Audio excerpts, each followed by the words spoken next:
తొలిపలుకు ఛానల్కు స్వాగతం. నేను లాలిత్య. నేటి ముఖ్యాంశాలు చూద్దాం. భోగాపురం నుంచే ఏపీ అభివృద్ధికి నూతన అధ్యాయం. మోదీ చేతుల మీదుగా అల్లూరి అంతర్జాతీయ విమానాశ్రయం ప్రారంభం. మోదీ సహకారంతో ఉత్తరాంధ్రకు భారీ పెట్టుబడులు. భోగాపురం వేదికగా చంద్రబాబు ప్రకటన.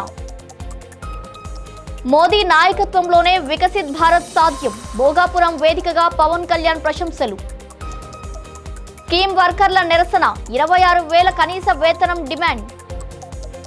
తెలంగాణలో పెట్టుబడులకు సీఎం రేవంత్ పిలుపు. పరిశ్రమలకు సంపూర్ణ సహకారం అందిస్తామని హామీ. సాగునీటి ప్రాజెక్టులపై సుప్రీంకోర్టు తీర్పు. సీఎం రేవంత్ కు మంత్రి పొన్నం కృతజ్ఞతలు. హేట్ స్పీచ్ బిల్లుపై కాంగ్రెస్ బీఆర్ఎస్ మాటల యుద్ధం. సోషల్ మీడియాపై పరస్పర విమర్శలు. వ్యవసాయ మార్కెట్ల డిజిటలీకరణకు మంత్రి తుమ్మల ఆదేశం. ఎంఎస్పీ కొనుగోళ్లపై ప్రత్యేక దృష్టి. శ్రీరామ్ సాగర్ ప్రాజెక్టుకి కొనసాగుతున్న వరద ప్రవాహం. 40,380 క్యూసెక్కుల ఇన్ఫ్లో. గోదావరి వరదల్లో చిక్కుకున్న పశువుల కాపరులు సురక్షితం. అధికారుల సాహసోపేత చర్యలు.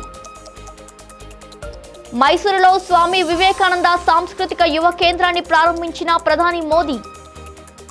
వరదలపై ఒడిశా సర్కార్ అప్రమత్తం. 2,80,000 మంది సురక్షిత ప్రాంతాలకు తరలింపు. E20 ఇంధనంపై కేజ్రీవాల్ ప్రశ్నలు. ఆగస్టు 4వ తేదీన ప్రధానికి వినతి పత్రం. ఉత్తరాంధ్ర అభివృద్ధిలో నూతన అధ్యాయానికి నాంది పలుకుతూ భోగాపురంలో అల్లూరి సీతారామరాజు అంతర్జాతీయ విమానాశ్రయాన్ని ప్రధానమంత్రి నరేంద్ర మోదీ జాతికి అంకితం చేశారు. గవర్నర్ జస్టిస్ అబ్దుల్ నజీర్, ముఖ్యమంత్రి చంద్రబాబు నాయుడు, ఉప ముఖ్యమంత్రి పవన్ కళ్యాణ్ సమక్షంలో 18,000 కోట్ల విలువైన అభివృద్ధి ప్రాజెక్టులకు శంకుస్థాపనలు, ప్రారంభోత్సవాలు చేశారు. భోగాపురం విమానాశ్రయం ఉత్తరాంధ్రకు కొత్త రన్వే, యువత భవిష్యత్తుకు లాంచ్ ప్యాడ్గా నిలుస్తుందని ప్రధాని మోదీ పేర్కొన్నారు. డబుల్ ఇంజిన్ ప్రభుత్వంతో ఏపీ అభివృద్ధి రెట్టింపు వేగంతో సాగుతుందని స్పష్టం చేసిన మోదీ, పోర్టులు, హైవేలు, రైల్వేలు, సెమీకండక్టర్, డేటా సెంటర్ రంగాల్లో భారీ పెట్టుబడులతో రాష్ట్రం తయారీ కేంద్రంగా ఎదుగుతుందన్నారు. ఈ సందర్భంగా 13,750 మంది గిరిజన మహిళలు ప్రదర్శించిన తింసా నృత్యం ప్రత్యేక ఆకర్షణగా నిలిచింది. వేలాది మంది ప్రజలతో భోగాపురం జనసంద్రంగా మారింది. భోగాపురంలో అల్లూరి సీతారామరాజు అంతర్జాతీయ విమానాశ్రయ ప్రారంభం ఉత్తరాంధ్ర అభివృద్ధికి కొత్త చరిత్రకు నాంది పలికిందని ముఖ్యమంత్రి చంద్రబాబు నాయుడు తెలిపారు. ఈ విమానాశ్రయంతో ఈ ప్రాంతం దశ, దిశ మారనున్నాయని, భూములిచ్చిన రైతులకు కృతజ్ఞతలు తెలిపారు. ప్రధాని నరేంద్ర మోదీ సహకారంతో ఉత్తరాంధ్రలో 189 అభివృద్ధి ప్రాజెక్టులకు పెట్టుబడులు రానున్నాయని, పోలవరం రైల్వే జోన్, విశాఖ ఉక్కు, అమరావతికి కేంద్రం అండగా నిలిచిందన్నారు. 2028 నాటికి అమరావతి తొలిదశ పనులు పూర్తి చేసి ప్రధాని చేతుల మీదుగా ప్రారంభిస్తామని ప్రకటించారు. డిజిటల్ ఇండియా, మౌలిక సదుపాయాల అభివృద్ధి, గ్రీన్ ఎనర్జీ, ఉగ్రవాద నిర్మూలనలో మోదీ నాయకత్వాన్ని ప్రశంసించిన చంద్రబాబు 2047 నాటికి భారత్ ప్రపంచంలోనే అగ్రదేశంగా అవతరిస్తుందనే విశ్వాసం వ్యక్తం చేశారు. భోగాపురం అంతర్జాతీయ విమానాశ్రయం ప్రారంభోత్సవ సభలో ఉప ముఖ్యమంత్రి పవన్ కళ్యాణ్ ప్రధాని నరేంద్ర మోదీ నాయకత్వాన్ని కొనియాడారు. 140 కోట్ల మంది ప్రజల ఆకాంక్షలను మోదీ సాకారం చేస్తున్నారని, దేశాన్ని వికసిత్ భారత్ దిశగా నడిపిస్తున్నారని పేర్కొన్నారు. ఉత్తరాంధ్ర అభివృద్ధికి భోగాపురం విమానాశ్రయం కొత్త అధ్యాయమన్నారు. చంద్రబాబు మార్గదర్శకత్వంలో ఆంధ్రప్రదేశ్ వేగంగా అభివృద్ధి చెందుతుందని తెలిపారు. రైల్వే జోన్తో సహా కేంద్రం ఉత్తరాంధ్ర ప్రజల ఆశయాలను నెరవేర్చిందని చెప్పారు. విమర్శలు, అవమానాలను ఎదుర్కొన్న దేశాభివృద్ధి కోసం ప్రధాని నరేంద్ర మోదీ నిరంతరం శ్రమిస్తున్నారని, తనను విమర్శించిన వారిని క్షమించే గొప్ప మనసు మోదీదని పవన్ కళ్యాణ్ వ్యాఖ్యానించారు. ప్రధాని నరేంద్ర మోదీ పర్యటనకు ముందు రాష్ట్ర వ్యాప్తంగా స్కీమ్ వర్కర్లు ఆందోళన బాటపట్టారు. అనకాపల్లితో పాటు పలు జిల్లాల కలెక్టరేట్ల వద్ద సిఐటియు ఆధ్వర్యంలోని శ్రామిక మహిళా సమన్వయ కమిటీ పిలుపుతో భారీ ధర్నాలు, ర్యాలీలు నిర్వహించారు. ఆశా కార్యకర్తలు, అంగన్వాడీ సిబ్బంది, మధ్యాహ్న భోజన కార్మికులు, వివోఏలు, రిసోర్స్ పర్సన్లు, పాఠశాల పారిశుద్ధ్య కార్మికులు పెద్ద సంఖ్యలో పాల్గొని నెలకు కనీస వేతనం 26,000 రూపాయలు ఇవ్వాలని డిమాండ్ చేశారు. వేతన సవరణ, పనిభారం తగ్గింపు, కూటమి ప్రభుత్వం ఎన్నికల సమయంలో ఇచ్చిన హామీలను వెంటనే అమలు చేయాలని ప్రభుత్వాన్ని కోరారు. పెరుగుతున్న జీవన వ్యయాల దృష్ట్యా స్కీమ్ వర్కర్ల సమస్యలను తక్షణమే పరిష్కరించాలని నిరసనకారులు విజ్ఞప్తి చేశారు. తెలంగాణలో పెట్టుబడులకు అనుకూల వాతావరణం కల్పిస్తున్నామని, పరిశ్రమలకు ప్రజాప్రభుత్వం అండగా ఉంటుందని ముఖ్యమంత్రి రేవంత్ రెడ్డి తెలిపారు. భారత పరిశ్రమల సమాఖ్య ఉత్తర భారత ప్రతినిధులతో సమావేశమైన ఆయన 30,000 ఎకరాల్లో అభివృద్ధి చేస్తున్న భారత్ ఫ్యూచర్ సిటీలో ఫార్చ్యూన్ 500 సంస్థలు పెట్టుబడులు పెట్టాలని ఆహ్వానించారు. తెలంగాణను 2037 నాటికి $1 ట్రిలియన్ ఆర్థిక వ్యవస్థగా తీర్చిదిద్దడమే లక్ష్యంగా చెప్పారు.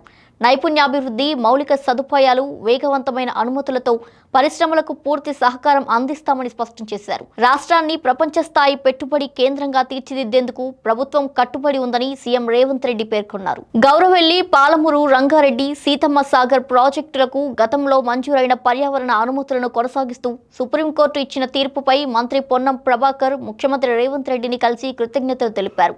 కేంద్రంతో సంప్రదింపులు, సమర్థవంతమైన న్యాయ పోరాటం ఫలితంగానే ఈ తీర్పు వచ్చిందని పేర్కొన్నారు. ఈ ప్రాజెక్టులు పూర్తయితే లక్షల ఎకరాలకు సాగు, తాగునీటి అవసరాలు తీరి రైతులు, గ్రామీణ ప్రాంతాల అభివృద్ధికి ఊతమిస్తాయని తెలిపారు. మరోవైపు అసెంబ్లీలో సెలెక్ట్ కమిటీ సమావేశంలో విద్వేష వ్యాఖ్యలు, క్రైమ్ బిల్లులపై చర్చించినట్టు మంత్రి పొన్నం ప్రభాకర్ వెల్లడించారు. వర్షాకాల సమావేశాలు ముగిసేలోపు కమిటీ నివేదిక సమర్పించేందుకు చర్యలు చేపట్టినట్టు తెలిపారు. Hate speech bill, fake news అంశాలపై కాంగ్రెస్, బీఆర్ఎస్ మధ్య తీవ్ర వాగ్వాదం కొనసాగుతుంది. సోషల్ మీడియా ద్వారా ఫేక్ న్యూస్ను బీఆర్ఎస్ఏ ప్రోత్సహించిందని టీపీసీసీ అధ్యక్షుడు మహేష్ కుమార్ గౌడ్ ఆరోపించారు. కాళేశ్వరం ప్రాజెక్టు, ప్రగతి భవన్, ఫోన్ ట్యాపింగ్ వంటి అంశాలపై తప్పుడు ప్రచారం చేశారంటూ విమర్శించారు. దీనికి బీఆర్ఎస్ వర్కింగ్ ప్రెసిడెంట్ కేటీఆర్ ఘాటుగా స్పందించారు. హేట్ స్పీచ్ బిల్లు ముందుగా అధికారంలో ఉన్నవారికే వర్తించాలని డిమాండ్ చేశారు. సోషల్ మీడియాను నియంత్రించే ప్రయత్నాలు జరుగుతున్నాయని, యువత గొంతును అణచివేయలేరని వ్యాఖ్యానించారు. సోషల్ మీడియా లేకపోతే అనేక ఘటనలు వెలుగులోకి వచ్చేవే కాదని, మీడియాపై కూడా ప్రభుత్వ ఒత్తిడి పెరిగిందని కేటీఆర్ ఆరోపించారు. వ్యవసాయ మార్కెటింగ్ శాఖపై మంత్రి తుమ్మల నాగేశ్వరరావు సమగ్ర సమీక్ష నిర్వహించారు. రాష్ట్రంలోని అన్ని వ్యవసాయ మార్కెట్లను పూర్తి స్థాయిలో డిజిటలైజేషన్ చేసి మార్కెటింగ్ వ్యవస్థలో పారదర్శకత పెంచి అక్రమాలకు అడ్డుకట్ట వేయాలని అధికారులకు ఆదేశించారు. అభివృద్ధి, ఇంజనీరింగ్ పనులను గడువులోగా పూర్తి చేయడంతో పాటు మార్కెట్ యార్డులు, గోదాముల్లో 3 నెలల్లో సౌర విద్యుత్ వ్యవస్థలు ఏర్పాటు చేయాలని సూచించారు. రానున్న పత్తి పంటకు కనీస మద్దతు ధర, కొనుగోళ్లకు ముందస్తు ఏర్పాట్లు పూర్తి చేసి రైతులకు ఎలాంటి ఇబ్బందులు తలెత్తకుండా చర్యలు తీసుకోవాలని ఆదేశించారు. అలాగే కోహెడా సమీకృత పండ్ల మార్కెట్ నిర్మాణ పనులను నెలవారీ లక్ష్యాలతో వేగవంతం చేయాలని మంత్రి తుమ్మల నాగేశ్వరరావు స్పష్టం చేశారు. ఎగువ ప్రాంతాల్లో కురుస్తున్న వర్షాల ప్రభావంతో శ్రీరామ్ సాగర్ ప్రాజెక్టుకు వరద ప్రవాహం కొనసాగుతుంది. ప్రస్తుతం ప్రాజెక్టులోకి 40,380 క్యూసెక్కుల వరద నీరు చేరుతుంది. ప్రాజెక్టు పూర్తి స్థాయి మట్టం 1,091 అడుగులు కాగా ప్రస్తుతం 1,071.20 అడుగుల నీటి మట్టం నమోదైంది. 80.5 టీఎంసీల పూర్తి స్థాయి నీటి నిల్వ సామర్థ్యం ఉన్న ప్రాజెక్టులో ప్రస్తుతం 25.353 టీఎంసీల నీరు నిల్వ ఉంది.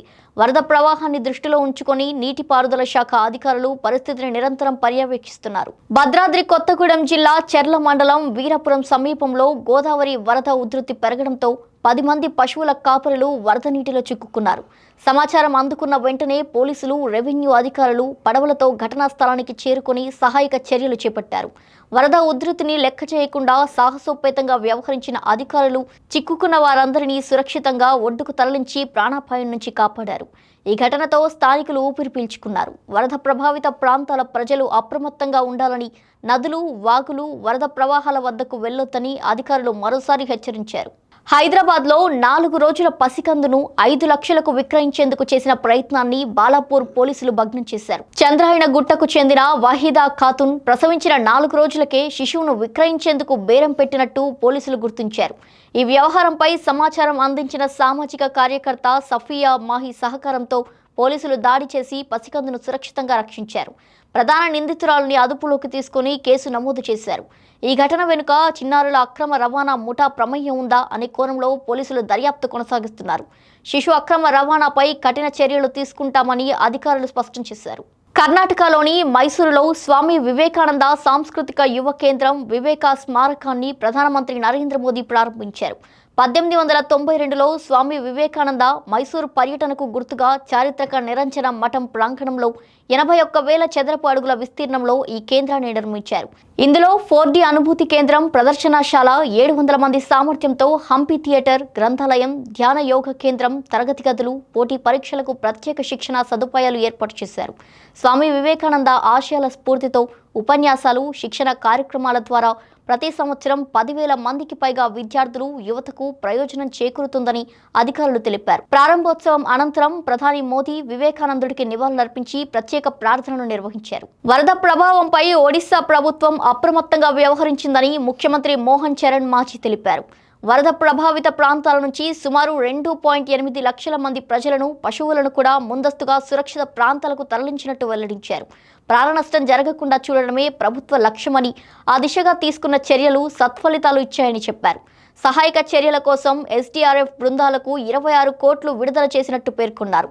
బాధిత కుటుంబాలకు పాలిథిన్ షీట్లు, పొడి ఆహారం, వండిన భోజనం, తాగునీరు, మందులు తదితర నిత్యావసర వస్తువులు నిరంతరం అందిస్తున్నామని సీఎం మోహన్ చరణ్ మాజీ తెలిపారు.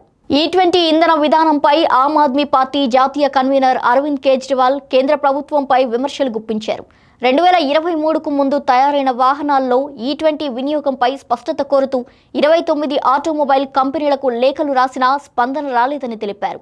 కొంతమంది కంపెనీ ప్రతినిధులు E20 వల్ల పాత వాహనాలకు నష్టం జరిగే అవకాశం ఉందని చెప్పినట్టు ఆయన పేర్కొన్నారు. E20 ఇంధనంపై 2 లక్షల మందికి పైగా సంతకాలు చేసిన వినతి పత్రాలను ఆగస్టు 4వ తేదీన ప్రధాని నరేంద్ర మోదీకి అందజేస్తామని వెల్లడించారు.